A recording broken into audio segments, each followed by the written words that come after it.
How's it going, everybody? It's Charlie, and welcome back to another video on the Chatting Leeds YouTube channel. Hope everyone has had a great Thursday so far. Just before we get into this evening's video, make sure you are smashing a like on it. It really does help get the video out there to more people. Please subscribe if you are brand new to the channel and help me reach 3K as soon as possible. Hit the notification bell so that you're always aware of when I'm uploading and going live. And of course, get all of your thoughts and opinions into the comment section down below, which also helps with the algorithm and stuff like that. So we're here with your predicted 11 ahead of the Plymouth game away on Saturday afternoon in the early kickoff. Yes, I know, and I am very much aware that we've not had Daniel Farke's press conference yet. I did think it was going to be today, in all fairness, but obviously I checked earlier and it's down for 12 o'clock tomorrow. But I still thought I'd come on and just have a discussion around who I think Farke will pick. I know a lot of you are probably thinking it's pointless because he'll probably keep an unchanged lineup, which, yeah, he probably will. But I think there's a few discussions to be had as to what he could do with the team. Now, it's looking like that obviously Pascal Strout will still be injured for this game. Obviously, Dan James did return against Swansea the other night. He came on for about 15 to 20 minutes and looked okay. Didn't look like he was rusty or anything like that, and made some good runs and looked quite good on the ball still, which is good.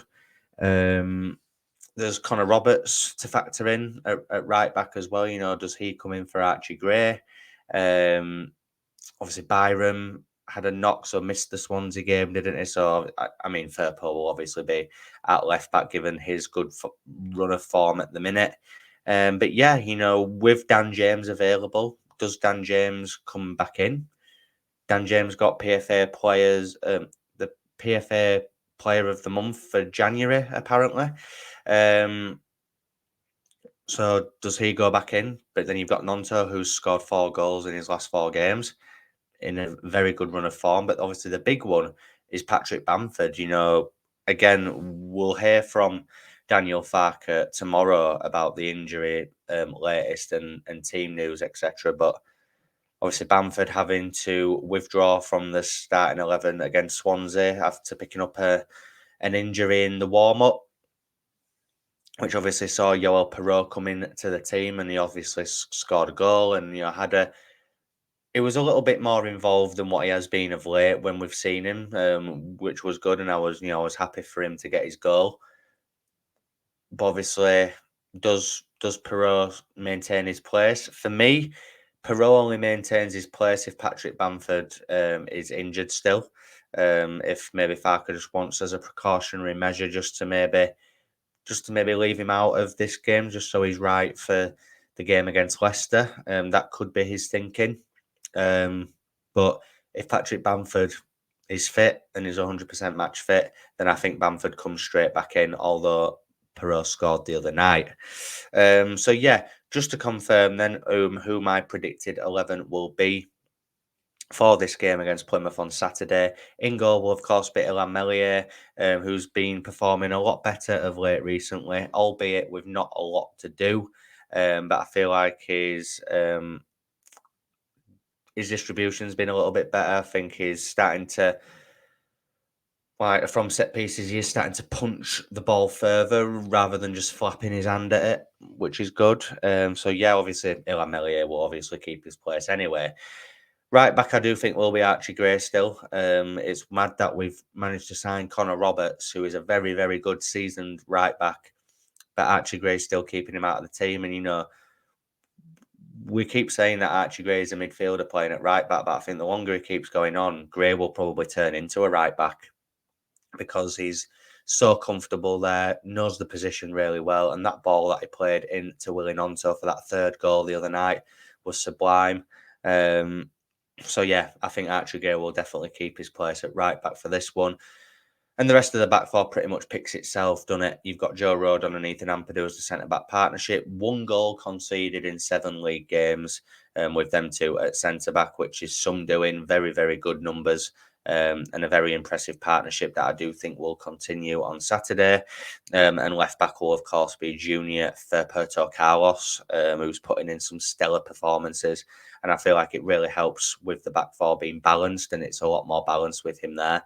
An actual left-footed left back because you do find the issue with having Byram there, for example, is because he's right-footed, he's checking back a lot to get back onto his right foot. But at least with Firpo there, he can swing in a good ball with his left foot on the left side of the pitch, which is a huge benefit. The double pivot will remain as Elia Gruev and Glenn Kamara. Really good partnership. The conductor is Elia Gruev's new nickname, which I very much like, and I think it's well suited to him as he conducts everything in that midfield. Keeps everything ticking over, very tidy play. And then you've got Glenn Kamara, the press resistant Glenn Kamara, who is so cool and calm and very measured on the ball. And yeah, operates as that kind of box to box midfielder. He never shoots though, does Glenn Kamara. I've noticed this. He never has a pop. Like there's been a lot of opportunities this season where he's in an area where he can maybe get a shot off, and he always chooses not to. Maybe he just can't score.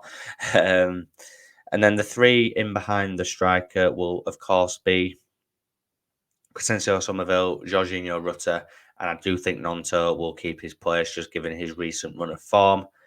And like I said at the beginning, guys, you know, the number 9 position really does depend on the fitness of Patrick Bamford. If Bamford's fit, I think he comes straight back in. But if not, and is maybe not 100%, I think Perot will maintain his place as he did, you know, the other night at Swansea.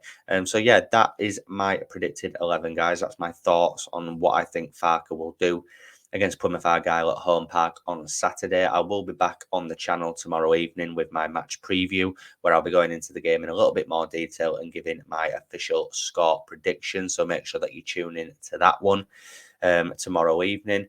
On the way out of this one, though, guys, if you've enjoyed it, make sure you're smashing that like button. Please subscribe to the channel if you are brand new. Hit the notification bell and, of course, get all of your thoughts and opinions into the comment section down below. Enjoy the rest of your Thursday evening, and I will see you tomorrow. Cheers.